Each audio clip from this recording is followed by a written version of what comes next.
Assalamualaikum warahmatullahi wabarakatuh. Jadi kita akan membahas untuk IPA hari ini, yaitu bahan pembuat benda yang ada kaitannya pada materi sebelumnya ya. Nah, silakan disimak materinya. Nah, bahan pembuat benda itu ada yang dari kaca, plastik, logam, atau karet ya. Nah, kita akan bahas ini di kehidupan sehari-hari ya. Kenapa alasannya gelas itu terbuat dari kaca? Kenapa? Jadi harus ada alasan. Kenapa sendok harus terbuat dari plastik atau logam? Kenapa kira-kira kalau sendok ini terbuat dari karet ya? Nah, kenapa kira-kira sepatu selam itu harus terbuatnya dari karet bukan dari kaca ya? Nah, itu kita akan bahas ya.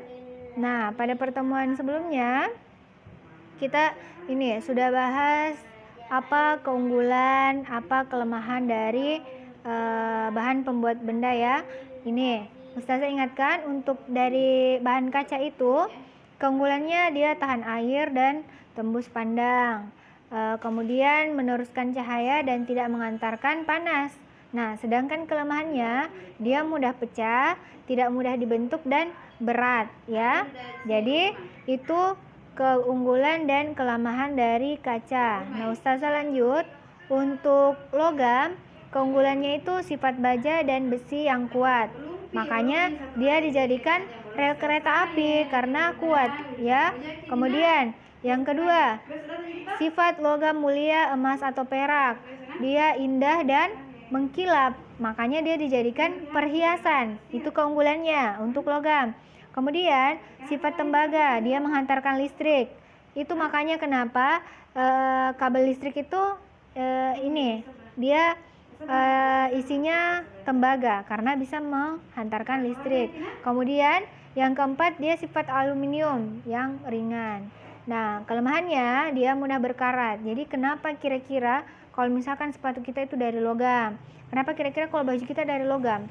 Apa alasannya? Logam itu hanya dibuat untuk bahan benda kayak misalkan panci, sendok, wajan ya. Itu kita mau cari alasannya kayak gimana. Nah, sekarang kita bahas bahan kain. Keunggulannya sifatnya ringan, mudah dibentuk, mudah dirapikan, dan tidak mengantarkan panas. Jadi kenapa pengalas untuk angkat panci itu ketika memasak dia bahannya kain? Karena dia tidak mengantarkan panas ya. Nah, kemudian kenapa baju kita itu mesti pakai bahan kain? Karena dia mudah dibentuk, mudah dirapikan, dan ringan dipakai. Jadi kalau misalkan baju kita pakai besi, kira-kira gimana? Ya. Jadi untuk kelemahan kain itu mudah terbakar dan mudah menyerap air ya. Itu untuk kain. Nah, lanjut. Ini benda dari kain. Keunggulannya itu dia lentur dan kedap air. Jadi itu kenapa alasannya ban itu atau perahu selam itu dia bahannya dari karet ya. Kemudian dia lentur dan tahan lama. Kemudian tidak mengantarkan panas. Jadi kenapa kabel listrik itu dibungkus tembaganya dengan karet itu? Karena dia tidak mengantarkan listrik ya. Jadi ketika orang mengerjakan kabel itu tidak akan kesetrum.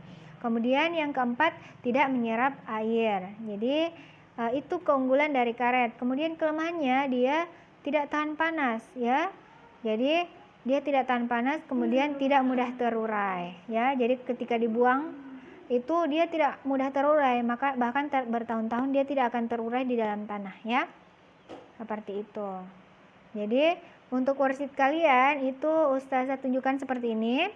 Worksheet kalian itu seperti ini ya. Jadi sepatu, misalkan sepatu di sini. Apakah sepatu lebih tepat dia dari karet atau dia dari kayu? Nah, misalkan kalau kalian bilangnya sepatu itu terbuat dari kayu lebih tepat, apa alasannya? Kenapa kalian bilangnya sepatu itu terbuat dari kayu lebih tepatnya? Atau kalian pilih karet, kenapa alasannya? Apa alasannya pilih karet? Kenapa alasannya kayu itu tidak tepat? Jadi ada dua alasan yang harus kalian tuliskan ya. Tepat karena apa? Tidak tepat karena apa ya. Ini ada kaitannya dengan keunggulan dan kelemahannya tadi bahan pembuat benda ya.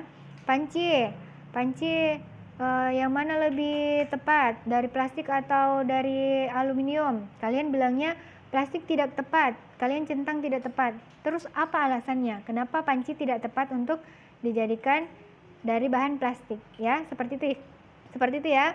Jadi kalian kerjakan 1 sampai 6. Oke? Itu untuk tugas kalian. Hari ini sains, semangat belajarnya, selamat mengerjakan. Ananda Soleh Soleha, Ustaz akhiri. Wassalamualaikum warahmatullahi wabarakatuh.